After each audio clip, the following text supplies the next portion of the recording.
ചന്ദ്രാപിന്നിയിൽ ഇടിമിന്നലേറ്റ് പശുവും പശുക്കുട്ടിയും ചത്തു.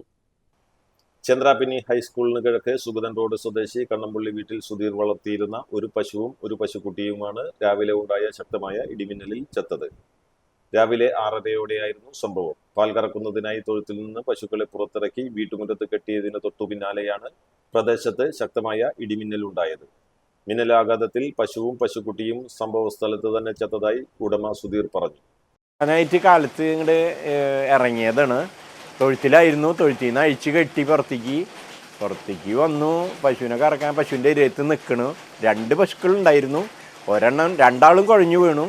പക്ഷേ ഒരാൾക്ക് സംഭവിച്ചു. അവരെ 2 തട്ടി ഞാൻ. പക്ഷേ ഇയാൾ വീണു, പിന്നെ എനിറ്റില്ല. മറ്റാൾ പെട്ടെന്ന് എനിറ്റു. കുട്ടിയും ഇതിൻ്റെ കുട്ടിയുണ്ട്, ഒരു 5 മാസമായ ആ കുട്ടിക്ക് സംഭവിച്ചു. കുട്ടിയും പോയി. അങ്ങനെ ഉണ്ടായ സംഭവം. പിന്നെ ഞാൻ തലനാരിക്കിന് രക്ഷപ്പെട്ടത്. എൻ്റെ മേത്തിക്കും ഇങ്ങനെ അടിച്ചു. പക്ഷെ ഭാഗ്യത്തിന് ഔറ്റങ്ങളെ കൊണ്ടുപോയി. നമുക്കൊന്നും സംഭവിച്ചില്ല. അത് തന്നെ ഒരു ഭാഗ്യം. സംഭവ സമയത്ത് സമീപത്തുണ്ടായിരുന്ന സുധീർ അത്ഭുതകരമായാണ് രക്ഷപ്പെട്ടത്. മറ്റൊരു പശുവും മിന്നലാഘാതത്തെ തുടർന്ന് കുഴഞ്ഞു വീണെങ്കിലും പ്രാഥമിക ശുശ്രൂഷ നൽകിയതോടെ ജീവൻ രക്ഷിക്കാനായി.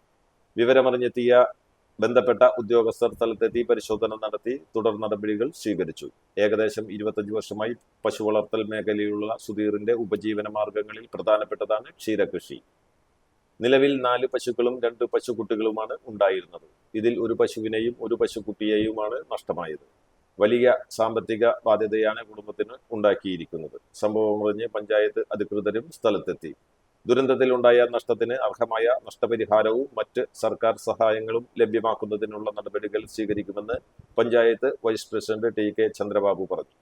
ബന്ധപ്പെട്ട വെറ്റിനറി ഉൾപ്പെടെയുള്ള അല്ലെങ്കിൽ വില്ലേജ് കൃഷിഭവൻ ഉൾപ്പെടെയുള്ള സ്ഥലങ്ങളിലെല്ലാം പഞ്ചായത്തിൻ്റെ ഭാഗത്തു നിന്ന് എല്ലാ ഇടപെടലും നടത്തിക്കൊണ്ട് അദ്ദേഹത്തിന് ഇതിൻ്റെ ഉപജീവനമാർഗമായിട്ടുള്ള പശുക്കൾക്ക് വീണ്ടും ആ തൊഴിൽ മുന്നോട്ട് കൊണ്ടുപോകുന്നതിന് ആവശ്യമായിട്ടുള്ള സഹായങ്ങളും എല്ലാം ഉണ്ടാകുന്നതിനുള്ള എല്ലാ ശ്രമങ്ങളും ഗ്രാമപഞ്ചായത്ത് എടുത്തിട്ട് ഭാഗത്തുനിന്ന് ഉണ്ടാകുമെന്ന് ആണ് ഇതിനെപ്പറ്റി സൂചിപ്പിക്കാനുള്ളത്. തൊട്ടടുത്ത പ്രദേശമായ അലുവത്തെരുവിലും ഇടിമിന്നലിൽ നാശനഷ്ടമുണ്ടായിട്ടുണ്ട്. മാണിയത്ത് അബ്ദുള്ളയുടെ വീട്ടിലാണ് നാശനഷ്ടമുണ്ടായത്. വീട്ടിലെ ഇലക്ട്രിക് ഉപകരണങ്ങൾ കത്തിനശിച്ചിട്ടുണ്ട്.